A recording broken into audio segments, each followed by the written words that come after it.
नमस्कार दोस्तों, स्वागत है आप सभी का अपने YouTube चैनल रेनबो एकेडमी में। मैं हूं आपका दोस्त मंगेश और आज के इस वीडियो में हम लोग डिस्कस करने वाले हैं कंप्यूटर के इनपुट और आउटपुट डिवाइस। ये कंप्यूटर का 4th क्लास है। बाकी की क्लास अगर आपने अभी तक नहीं देखा तो डिस्क्रिप्शन में उसका लिंक दिया हुआ है।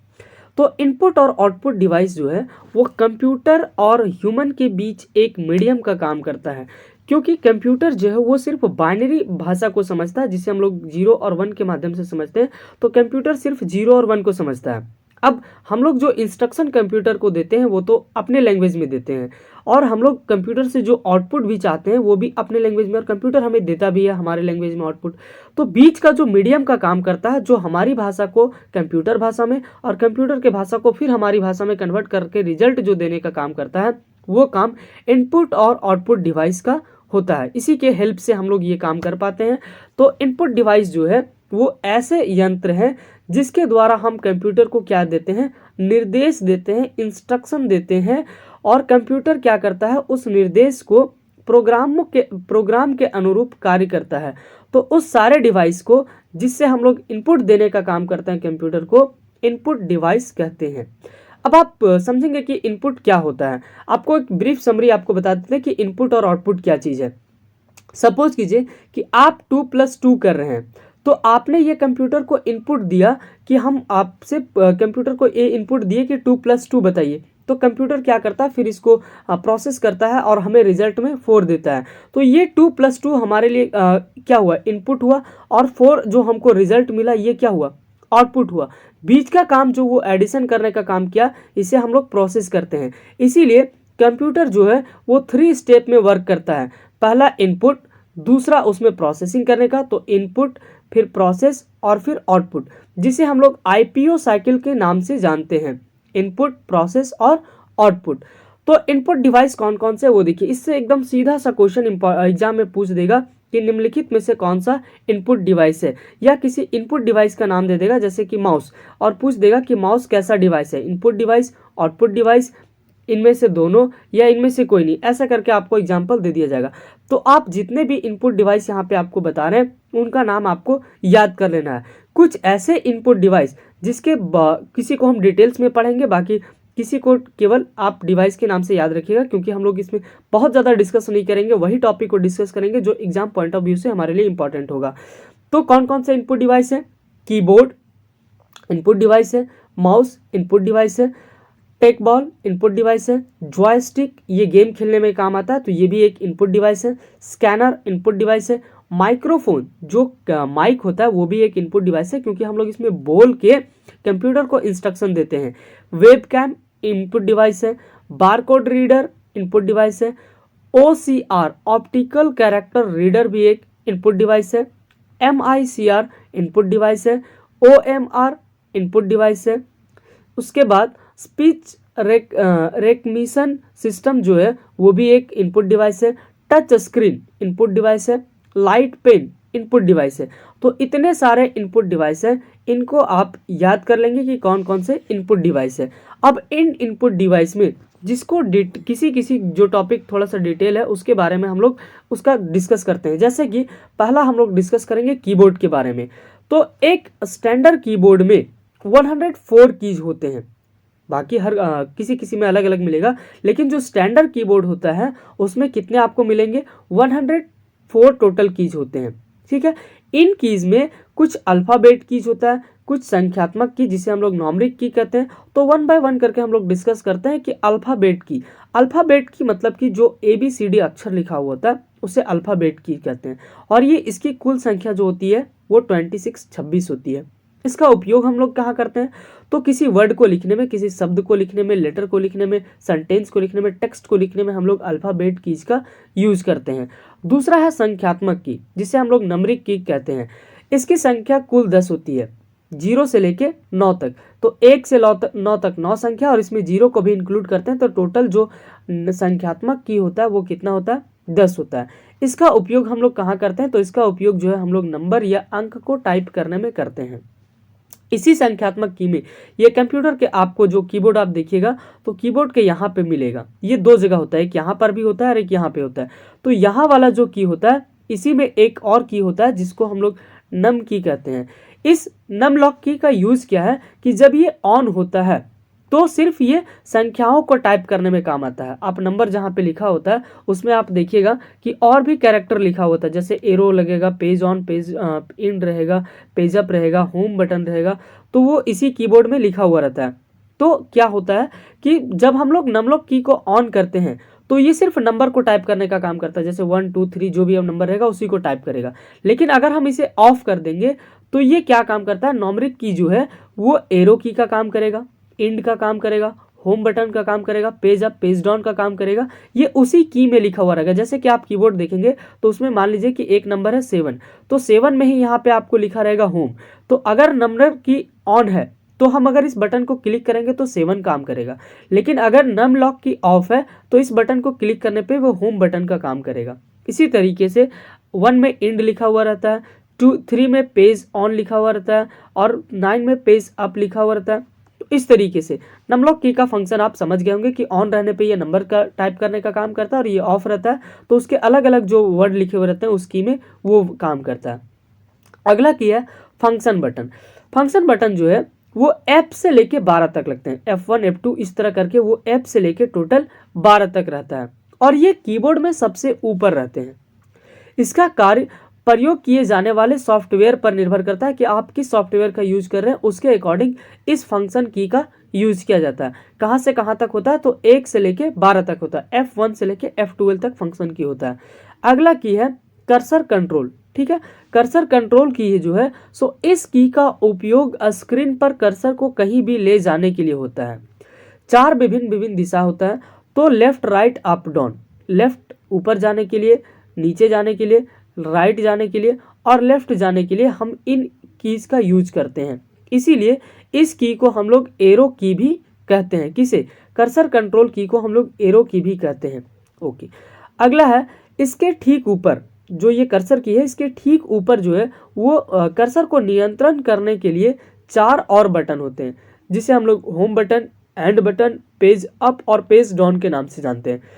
होम बटन जो है वो कर्सर को लाइन के आरंभ में ले जाता है। जब भी आप होम बटन को क्लिक करेंगे तो ये कर्सर आप समझ रहे हैं ना, कर्सर क्या होता है, जब आप ब्लिंकिंग लाइन जो कंप्यूटर पे हम लोग टाइप करते हैं तो उसमें एक ऐसा लंबा सा लाइन होता है जो ब्लिंक टिप टिप टिप करते रहता है, उसे कर्सर कहते हैं। तो इस कर्सर को जब हम लोग होम बटन क्लिक करेंगे तो वो कर्सर को आरंभ के लाइन में ले जाएगा। एंड बटन क्या करेगा, कर्सर को लास्ट वाले लाइन में ले आएगा। पेज अप क्या करेगा, कर्सर को एक पेज पीछे ले जाएगा। और पेज डाउन का मतलब है कर्सर को एक अगले पेज पे ले जाता है, पेज डाउन का मतलब। तो इन सारे बटन का फंक्शन आप समझ गए। अगला की है कैप्स लॉक की। कैप्स लॉक की जो है वो एक टॉगल बटन है। टॉगल बटन का मतलब जब आप इसे ऑन करेंगे तो इसमें एक लाइट जलते रह जाएगा, ऑन ही रह जाएगा, तो ऐसे बटन को टॉगल बटन कहते हैं।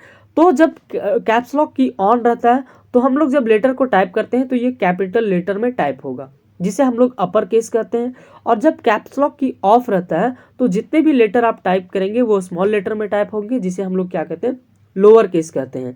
तो कैप्स लॉक की का फंक्शन आप समझ गए होंगे।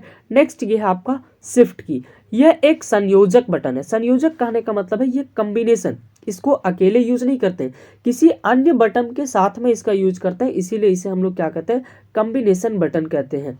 तो कीबोर्ड के जिस किसी भी बटन पर 2 कैरेक्टर अंकित रहता है, तो ऊपर वाले कैरेक्टर का अगर टाइप करने के लिए हम लोग इस शिफ्ट बटन का यूज करते हैं। जैसे कि एक नंबर है 2 के ऊपर @ लिखा हुआ रहता है, ठीक है, और आपको @ अगर टाइप करना है तो आप कैसे टाइप करेंगे, तो शिफ्ट के साथ इस बटन को क्लिक करेंगे तो क्या टाइप हो जाएगा, @ हो जाएगा। इसीलिए इसे क्या कहते हैं, संयोजक बटन, या इंग्लिश में इसे कॉम्बिनेशन बटन, की हम किसी के साथ में इसका यूज करते हैं। क्लियर है। नेक्स्ट है इंटर की। इंटर की क्या करता है, कंप्यूटर में दिए गए निर्देशों को कार्यान्वित करने के लिए, जैसे आप कोई भी कंप्यूटर को निर्देश दिए तो निर्देश देने के बाद आप फिर कौन सा बटन क्लिक करते हैं, इंटर की क्लिक करते हैं।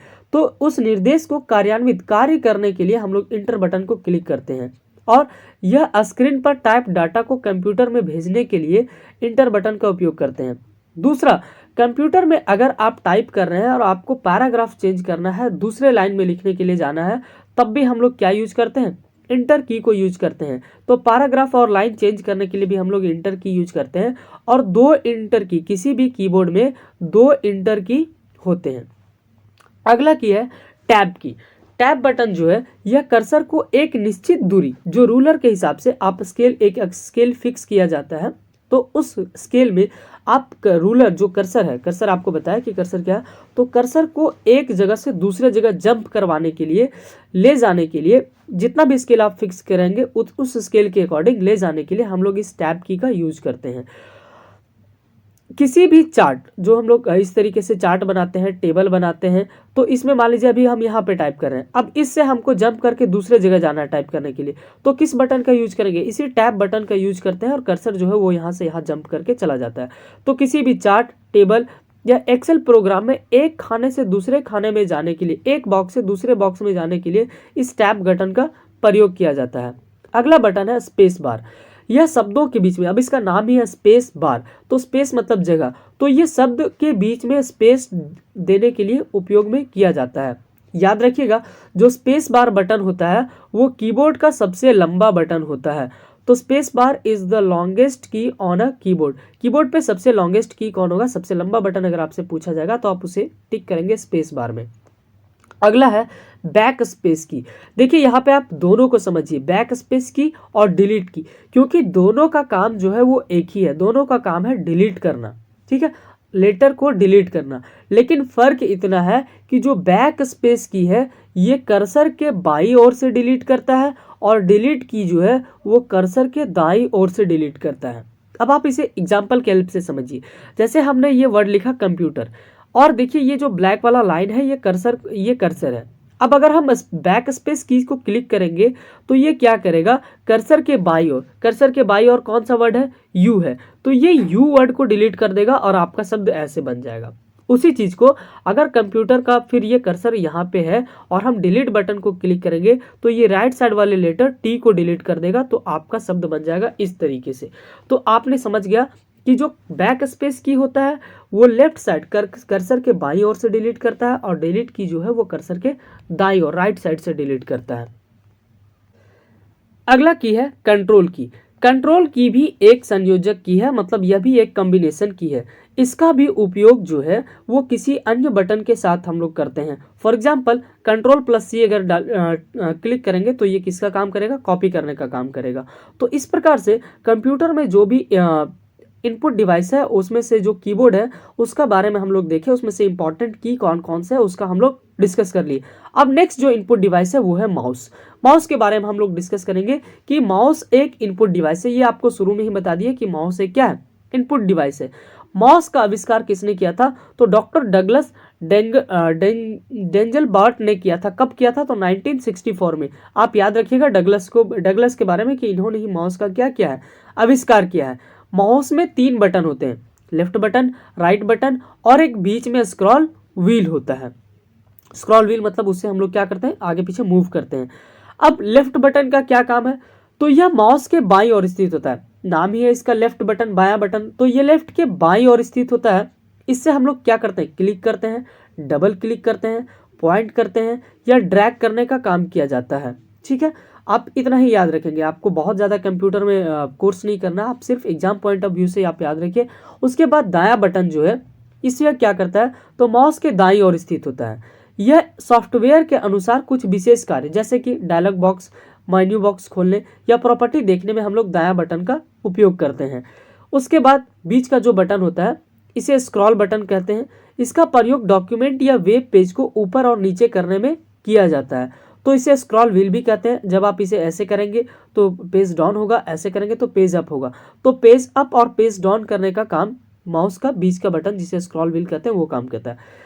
आधुनिक माउस जो अभी के समय में माउस होता है वो बीच वाले बटन के जगह पे एक व्हील स्क्रॉल व्हील में बदल दिया जाता है। अब माउस का कार्य क्या क्या, फंक्शन ऑफ माउस देखेंगे। तो माउस का काम जो है, माउस का कार्य पहला है पॉइंट करना और सेलेक्ट करना।